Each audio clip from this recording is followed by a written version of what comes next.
شاری ڕەقا ئارام دەردەکەوێت دوای چەندین ساڵ شەڕی ناوخۆ و حکومڕانی داعش و ئەو شەڕە وێرانکەرانی بۆ ڕزگارکردنی ئەم شارە ئەنجامدران.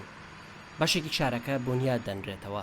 بەشەکانی دیکە پڕا لە خەڵکی ئاوارە کە لە ناوچەکانی دیکەی سووریاوە ئاوارە بوون. دانیشتوان دەڵێن سەرڕای ئەو ڕادە ئارامی شارەکە ژیان زۆری ماوە ئاسایی ببێتەوە.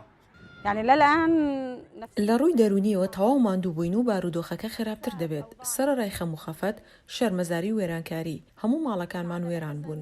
لە هێرشێکی ئاسمانیدا پیاوەکەم لەدەستدا. ساڵی 2021 10 ساڵ بەسەر شەڕی ناوخۆی سووریادا تێپەڕی.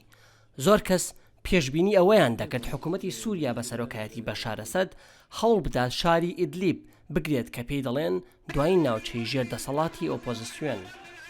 دانیشتوانی ئیدلیب دەیانەوێت لە دەرەوەی کۆنتڕۆڵی حکوومەت بمێننەوە، بەڵام ئەم ڕۆژانە لە جیاتی شەڕ جۆرێک لە چاقبەستویی دروست بووە لە نێوان حکوومەت و تورکیا و هێزەکانی دیکەدا. گروپێکی چەکداری بە ناوی حەیات تەحریر الشام کە لە لیستی ڕێکخراوە تیرۆریستیەکانی ئەمریکادایە کۆنتڕۆڵی بەشێکی ئیدلیبی کردووە. تورکیا کۆنتڕۆڵی بەشێکی دیکە و ناوچەیەک دەکات کە نزیکەی 2 ساڵ لەمەوبەر لەژێر کۆنتڕۆڵی هێزەکانی سووریای دیموکراتدا بوو، ئەو هێزەی کە کورد سەرکردایەتی دەکات. تونوتیژی لە زۆر بەشی شارەکە بەردەوامە. هەندێک جار پێکدادان لە نێوان هێزە ناوخۆیەکان و پاشماوەکانی داعشدا ڕوو دەدات. لێگەلە کارێک و نیوچەمان گەرەک وەرە تەمامکردن هەیە.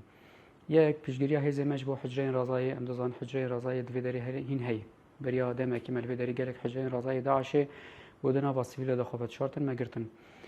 دو لەسەر ئاستا ژنوب ئاواکردنی ئیعادەت ئەعمار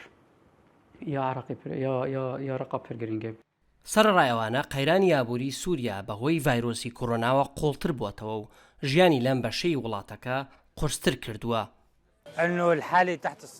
بەهای ژیان لێرە لەژێر سفرەوەیە. ئەگەر کەسێکی هەژار ئیش نەکات بۆ نمونە ئەم پیاوە ئەگەر کرێنس نەفرۆشێت ناتوانێت نان بۆ منداڵەکانی پەیدا بکات.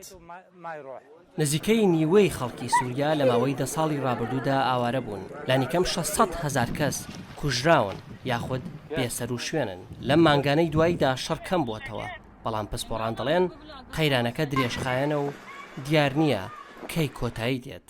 بۆ هێزەر مەردۆک لە ڕەقا سووریا، نامە عەبدوڵڵا، دەنگی ئەمریکا.